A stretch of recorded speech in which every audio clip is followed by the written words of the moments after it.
Assalamualaikum warahmatullahi wabarakatuh. Saya Aiza Syifa Urabia dari kelas Akuntansi Syariah A5.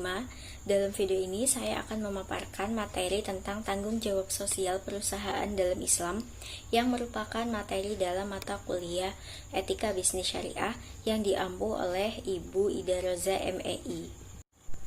Pembuatan video ini bertujuan untuk memaparkan salah satu tema yang ada dalam mata kuliah Etika Bisnis Syariah, serta untuk memenuhi nilai ujian akhir semester mata kuliah Etika Bisnis Syariah. Subbab yang pertama adalah lingkungan organisasi bisnis. Lingkungan organisasi bisnis secara umum dikelompokkan menjadi dua bagian, yaitu lingkungan umum dan lingkungan khusus. Lingkungan umum adalah lingkungan yang mempertimbangkan kondisi sosial budaya, ekonomi, hukum politik, dan pendidikan yang mempengaruhi organisasi. Bentuk lingkungan umum yaitu kondisi ekonomi, kondisi sosial budaya, kondisi hukum politik, kondisi teknologi, dan kondisi lingkungan alamiah. Sedangkan lingkungan khusus adalah lingkungan yang berhubungan dengan keadaan organisasi dan individu yang ada dalam interaksinya dengan organisasi yang bertujuan untuk menjaga kelangsungan perusahaan. Elemen lingkungan khusus yaitu pelanggan, pemasok, pesaing, regulator, dan serikat pekerja. Tanggung jawab sosial perusahaan. Tanggung jawab sosial perusahaan adalah kewajiban organisasi untuk berbuat dengan cara tertentu yang ditujukan untuk melayani kepentingannya sendiri maupun kepentingan stakeholder. Menurut Purnomo Sidi, ada 8 kepentingan tanggung jawab sosial perusahaan, yakni pemilik modal, kelangsungan hidup perusahaan, pelanggan, karyawan, rekanan, pemerintah, masyarakat, dan pelestarian lingkungan hidup. Etika Islam dalam tanggung jawab sosial organisasi bisnis. Organisasi mengemban tanggung jawab sosial dalam 3 domain, yaitu pelaku organisasi, lingkungan alam, dan kesejahteraan sosial secara umum. Pelaku organisasi adalah orang-orang atau organisasi yang dipengaruhi oleh tindakan organisasi. Terkait pelaku organisasi terdapat beberapa hubungan. Yang pertama, hubungan perusahaan dengan pekerja yang mencakup 6 hal. Yang pertama, keputusan perekrutan, promosi atau keputusan lainnya bagi pekerja harus dilakukan secara jujur dan adil. Yang kedua, pemberian upah yang adil kepada pekerja. Yang ketiga, penghargaan terhadap keyakinan pekerja seperti memberikan waktu untuk sholat. Yang keempat, adanya akuntabilitas dengan tidak saling menipu. Yang kelima, hak pribadi dengan saling menjaga privasi. Yang keenam, kebajikan dengan tidak melakukan tekanan yang tidak semestinya terhadap pekerja untuk bekerja secara membabi buta. Hubungan yang kedua yaitu hubungan pekerja dengan perusahaan yang mencakup 3 hal. Yang pertama, pekerja tidak boleh menggelapkan dana perusahaan. Yang kedua, pekerja tidak boleh membocorkan rahasia perusahaan ke pihak luar. Yang ketiga, pekerja tidak boleh tamak terhadap upah yang diberikan perusahaan. Terkait hal ini, seringkali manajer menambahkan harga palsu untuk makanan dan pelayanan lain dalam pembukuan keuangan perusahaan karena merasa dibayar rendah. Hubungan yang ketiga yaitu hubungan perusahaan dan pelaku usaha yang lain.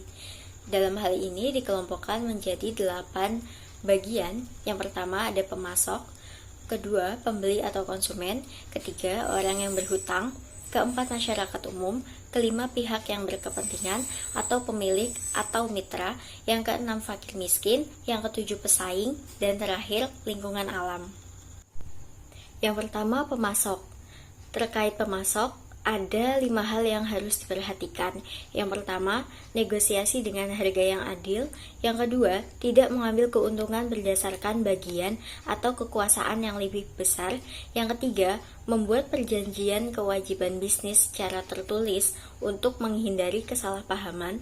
Yang keempat, melarang adanya transaksi gharar antara perusahaan dengan pemasok. Yang kelima, pedagang dilarang campur tangan dalam sistem pasar bebas melalui suatu bentuk perantaraan tertentu yang dikhawatirkan akan menyebabkan inflasi harga. Yang kedua, pembeli atau konsumen. Hal-hal yang harus diperhatikan terkait pembeli atau konsumen ini ada 6 hal. Yang pertama, tidak boleh menggunakan timbangan yang tidak tepat atau curang. Yang kedua, tidak boleh melakukan penimbunan dan manipulasi harga.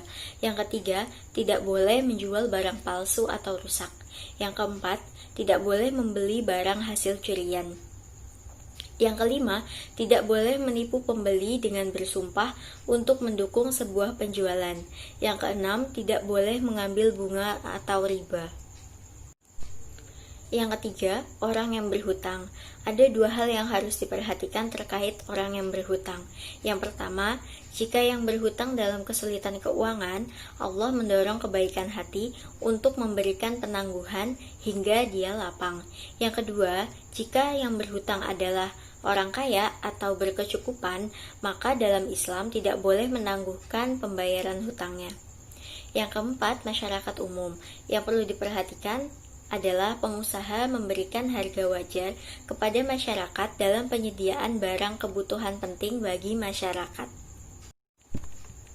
Yang kelima, pihak yang berkepentingan atau pemilik atau mitra. Terkait hal ini, terdapat usaha dengan hubungan kemitraan yang bertujuan untuk menguntungkan individu atau masyarakat atau menghapuskan kejahatan. Antara lain, yang pertama, al-mudharabah, yaitu hubungan kemitraan antara pemilik modal dengan tenaga kerja. Yang kedua, syarikah, yaitu hubungan kemitraan 2 pihak yang mana keduanya memberikan kontribusi modal. Yang ketiga, musyarakah, yaitu hubungan kemitraan 2 pihak yang saling berkontribusi pengelolaan modal tetap maupun modal bergerak. Yang keempat, murabahah, yaitu hubungan kemitraan berupa perjanjian jual beli antara bank dengan nasabah. Yang kelima, qard hasan, yaitu hubungan kemitraan berupa sistem yang berkaitan dengan segala bentuk pinjaman tanpa imbalan yang berdasarkan asas pada hukum al-qard al-hasan. Yang keenam, fakir miskin. Apabila kaum fakir dan miskin mendekati pengusaha dan meminta sedekah, alangkah baiknya sang pengusaha memberikan yang baik dan yang diperoleh dengan cara halal, bukan memberikan sisa barang atau barang rusak yang sudah tidak dapat digunakan lagi. Yang ketujuh, pesaing. Negara-negara barat menyatakan diri sebagai kawasan berprinsip persaingan pasar, sehingga bisnis akan berusaha memenangkan dirinya dan mengeliminasi pesaingnya. Dengan mengeliminasi para pesaingnya, perusahaan akan mendapat hasil ekonomi di atas rata-rata melalui praktik penimbunan dan monopoli harga. Sebagaimana yang sudah dibahas sebelumnya, penimbunan dan monopoli dilarang dalam Islam. Yang kedelapan, lingkungan alam.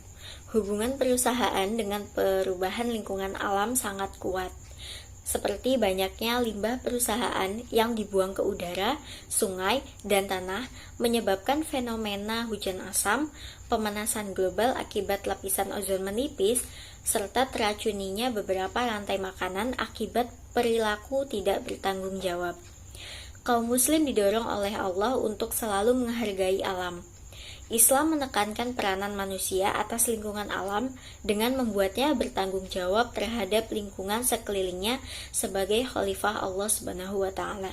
Dalam peranannya sebagai khalifah, pengusaha muslim diharapkan memelihara alamnya. Tanggung jawab sosial perusahaan dan good corporate governance. Tanggung jawab sosial perusahaan adalah tanggung jawab moral perusahaan terhadap masyarakat. Tanggung jawab ini dapat diarahkan mulai dari kepada dirinya sendiri, kepada karyawan, kepada perusahaan lain, kepada lingkungan sosial, bahkan negara. Pertanggungjawaban sosial perusahaan terkait erat dengan tuntutan pembangunan pemerintah yang bersih atau good corporate governance. Etika bisnis memberikan tuntunan agar dalam proses produksi yang berkesinambungan untuk memperoleh tujuan ekonomis tidak melalaikan hukum yang telah ditetapkan sebagai proteksi tidak terjadinya penyelewengan wewenang dan kekuasaan pemerintah dalam hubungannya dengan upaya meningkatkan pendapatan GNP misalnya. Tuntutan perkembangan aspek-aspek etika bisnis dan good corporate governance dipengaruhi oleh perkembangan lingkungan serta dimensi waktu yang akan berakibat pada perubahan paradigma.